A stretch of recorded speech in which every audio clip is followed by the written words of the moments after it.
The bridal suite smelled of fresh lilies and lingering perfume, the kind that clings to your skin like a secret you can't shake.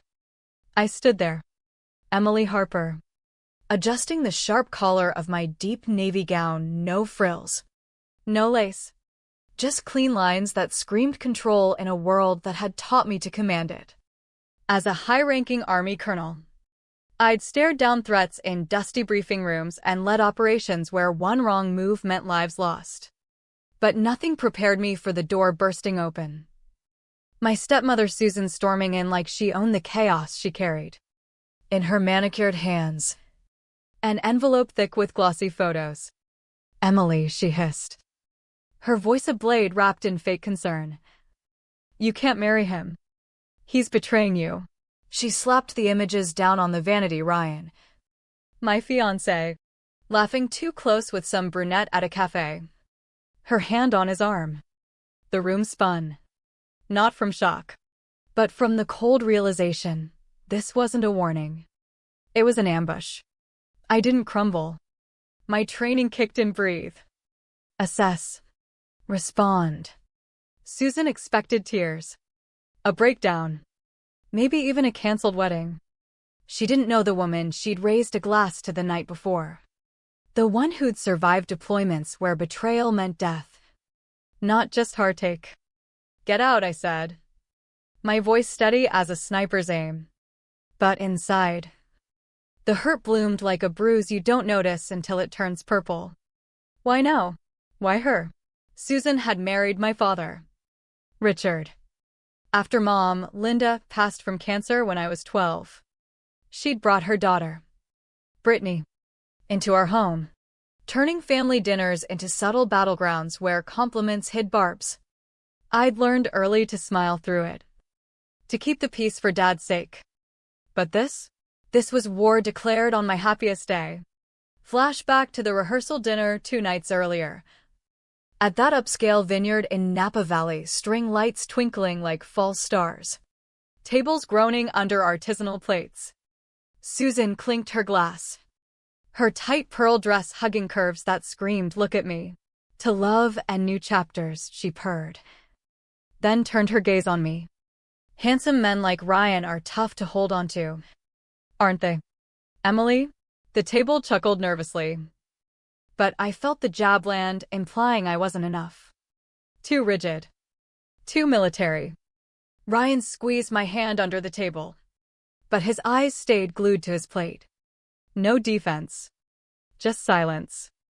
Mom, Linda, who'd flown in from Seattle, shot Susan a look that could melt steel. But I smiled. Always the smile.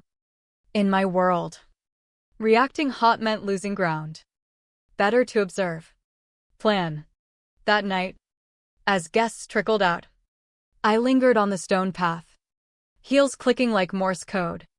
Voices drifted from behind a catering tent, Susan and Brittany. Hushed but venomous. "We'll make sure she gets what she deserves," Susan whispered. My blood ran cold. Deserves? For what? Building a life they envied. I'd climbed ranks in the Army through sheer grit, while Brittany floated on Susan's connections, landing cushy marketing gigs without breaking a sweat. And Susan? A socialite who manipulated boardrooms like puppet shows. I didn't confront them. Instead, I texted Jack, my old Army buddy turned private investigator. "Need eyes on this." Discreet. No explanations needed.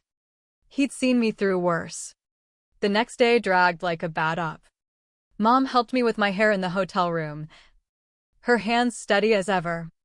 "You okay, honey?" she asked, sensing the undercurrent. I nodded, but the knot in my gut tightened.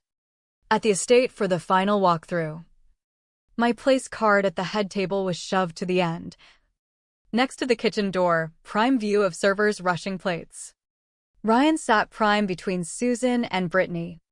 A guest joked, "You directing traffic tonight, Emily?" I laughed it off, but scanned Susan's smirk. Calculated. Brittany raised her glass across the table, her velvet chair thrown like while mine wobbled slightly. During dessert, A projector lit up, Susan's voiceover praising Brittany as the social star, thanking staff, florists, everyone but me.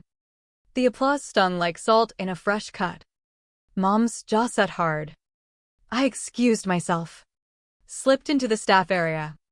A young server recognized me from a news clip about my promotion. They ignore the strong ones until they need 'em, she said. Her words grounded me. Back outside. I messaged Jack, dig deeper. Photos, if possible. Sleep evaded me that night. The phrase, what she deserves, echoing like gunfire in a quiet valley. Morning brought an anonymous email. Know who you're marrying? Attached. A blurry photo, Ryan embracing a woman in a red coat.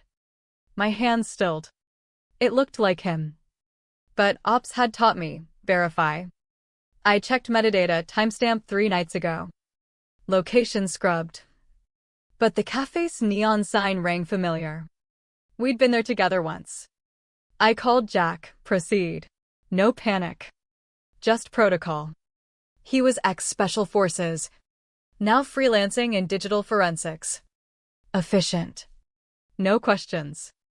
I printed the image. Filed it under Operation Veil, my private code for this mess. By afternoon, the casual family gathering at Susan's sprawling estate in the hills felt anything but. Bistro lights. Plush loungers. Name tags that positioned me on the periphery. Ryan laughed easily with Brittany, her hand lingering on his thigh during games. Mom caught it, her eyes flicking to me. I didn't storm over. Let them misstep. Susan cued a photo slideshow, dim restaurant. Candles. Brittany angled close to Ryan.